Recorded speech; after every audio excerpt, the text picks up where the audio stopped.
All right, so today I'm going to talk about 3 things that you as a man can do to avoid getting burned out. Okay, we were raised, guys, to get up, go to work, come home. Get up, go to work, come home. Every day, all day, until we completely either exhaust ourselves or become one of the lucky 1% where we create something to where we might be able to actually afford to take a day off. Myself, I haven't had a 2-week vacation since 1995, been self-employed since 1999. So I'm going to offer up 3 ways that you can avoid burnout, including 1 for those of you who are self-employed. Number 1, be prepared. And I don't mean what you think I mean, although that never hurt anybody either. No. What I'm talking about is every guy has a multitude of things that we like to do. You like to go fishing. You want to go to the gym. Maybe you play a sport. Maybe you want a surfboard. See what I'm saying? Be prepared. Have your gear in the car, in the truck, preferably in the van like myself. Have your stuff always ready to go. So you wake up an hour early, right? You can't sleep, but you got to be dressed and proper for your work, for your job, okay? If you already have the gym bag with all of the clothes and everything that you're going to need to wash up and shave after your workout, instead of laying there for 45 minutes trying to get back to sleep and wasting your time, get up, hit the gym early. You've already got everything that you need, so you don't have to worry about it, because what's going to happen if you lay there and you think, well, maybe I should pack my gym bag, but then I got to put the razor, and you got to grab everything. That's going to remove all of the energy that you had to go do the extra workout. On the back end, after work, okay? Cannot express this enough, how important it is. Sometimes those 15-20 minutes are going to be the best part of your day until you come home and the dogs and kids jump on you, but that's a different story. Point is, like, I live 2,000 yards from the river, okay? Every day after I have packed up all my packages from the eBay and Amazon sales, I go to the post office and I drive back past the house. I go down to the bottom of the hill and I keep my line wet, right? May only be 10 minutes, depending on how cold it is. I'm obviously not out there in January a whole lot. But even just 15-20 minutes, I'm out there by myself, peace and quiet, and you get to recenter yourself, and it's a little bit of a transitional time. You see what I'm saying? I was working, now I'm just doing something for myself. Most important part of that is have your stuff with you. Lock the door to your vehicle. Obviously, you know, fishing rods might be a little bit more difficult to carry around with you at all times, but if you can get the rods that break apart, if you got a trunk, or if you can lay them in the bed of your truck, cover it up, lock it up, you might still be good to go. Have your stuff with you, guys. I cannot express that one enough.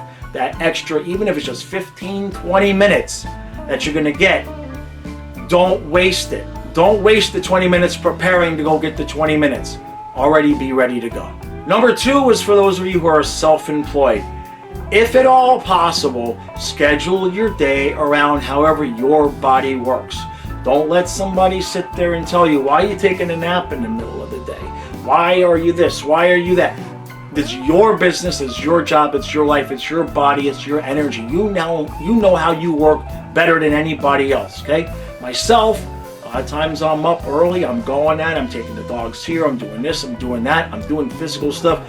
And by 10 o'clock, I have 2 choices. I can lay in the recliner and take an hour to 2-hour snooze, or I can take some coffee or something else that people might want to take and give me that burst and boost of energy until about 2 o'clock in the afternoon. Maybe it might last. And then you're going to start that downslide because you still got a few more hours worth of work. You're not going to be productive because you're exhausted. But you can't just keep taking more and more coffee. It's not a healthy thing. So what do? I take a nap. Now sometimes it's a half hour, sometimes it's 90 minutes. Today it was 2.5 hours because I hadn't had one in a while. I'd gone a little bit too far past the point where my body felt comfortable. Now I know for some of you guys, you might be thinking, I was taught to just work 16 hours until I'm dead. Well, that's stupid, okay? There ain't no difference between the work that you're going to get done between 10 and noon that you couldn't do between 6 and 8 or 4 and 6 or whatever. The difference actually is you end up working so much better. You end up working, the productivity goes through the roof. Now, it not necessarily always is going to be a nap. For some of you, that might mean scheduling your day so you can go to the gym at 9 in the morning, 11 in the morning. Keep the hours that work for you, all right? When you're self-employed, you're never done. The work is 24/7. You're never off. You have to force yourself. So make it work for you. All right?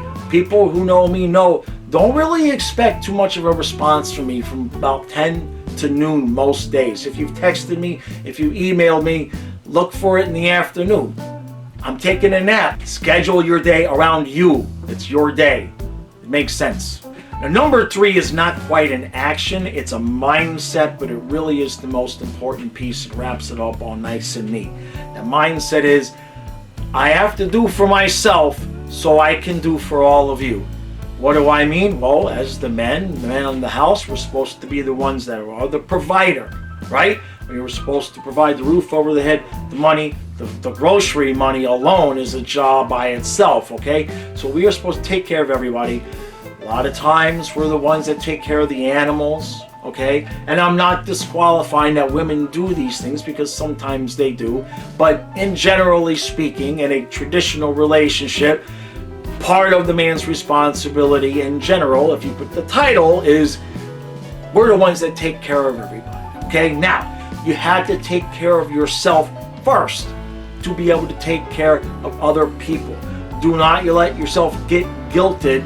You know, if you've got a wife, if you've got kids, sometimes they might gonna guilt you into, I want to go with you, Daddy. I want to go with you. I want to do this. I want to do that. Now, this all ties back into number 1. At the end of your day, if you're just working a traditional job, you've got your stuff in the car. You walk out and you text home. You say, I'm going to stop on the way home. I'm going to take 15 minutes to the river. I'm going to throw the line in the water. I'm going to go to the gym for the 20 minutes. It doesn't have to be 2 hours. You do something for yourself. Now, there's a key component there, and why it is important that you're prepared to do these things. For those of you who are married, those of you who have children, you're going to understand this. If you announce what you're going to do to take care of yourself too long in advance, too many days in advance, it's likely that somebody is going to either A, want to tag along with you, or B, somebody's going to say, well, since you're doing that, I'm going to do this. Now, there's nothing wrong, obviously, with your kid or wife wanting to go out and do things with you. And I'm not saying that your wife should not get a day for herself if you take something for yourself. But when you schedule it out, it usually kinds of end up leading to where you say, okay, it undoes what you're trying to do for yourself, which is get your alone time and get your peace and quiet. You know, if you tell everybody on Monday that on Wednesday I'm going fishing after work, it's probably likely that one of your kids is going to go, Daddy, can you pick me up on the way home? And then we can go fishing. And of course, being a good dad, you're going to say yes. But now you're starting to get burnt out a little bit, right? You're not doing for yourself so you can take care of others. The same thing goes with the wife at home, okay? If you tell her too far in advance, then she might say, well, you know, since you're doing this Wednesday, I'm going to go do something for myself on the same day, so let's just order out and have something delivered. Now, on the surface, you say, what's wrong with that? Well, I'm not saying there's something generally wrong with that, but it might work out better for you financially if you surprise everybody by saying, I'm going fishing Wednesday afternoon, you take the extra half hour. And then if your wife says, well, you went fishing today, so tomorrow I would like to go do something with my girlfriend, great.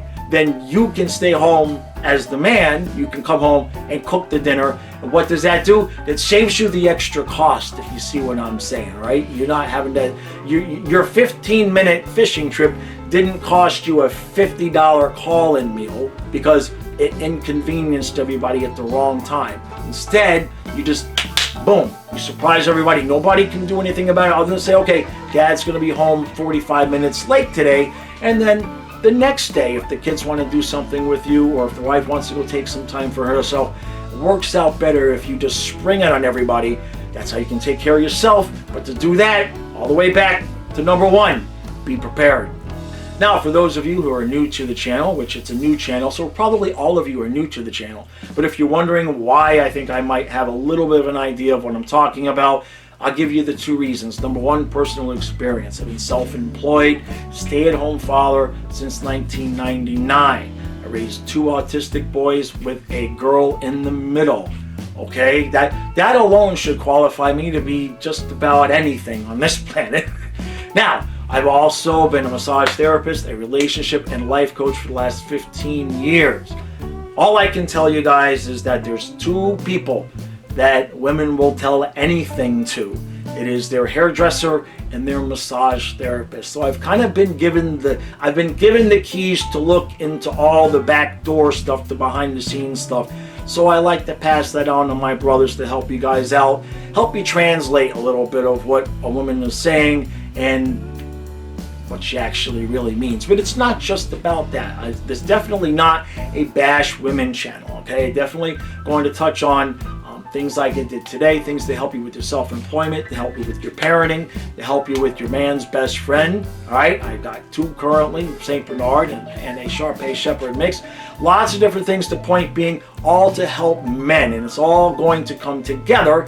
And then once we have enough subscribers and we get a good enough following, I'm going to start a once per week live stream where you guys can come on, talk about what's going on in your life. It's a support thing, right? You want to talk about what's going on with your wife, kids, dogs, problems with the school, with the whatever it is. You come on, you talk with me, you get your free advice. Maybe somebody in the chat might actually have something to say for you, and we can just say our piece in peace. So if you like that idea, do me a favor, hit that subscribe button, hit the like button, give me a comment. I'll see you again in the next video.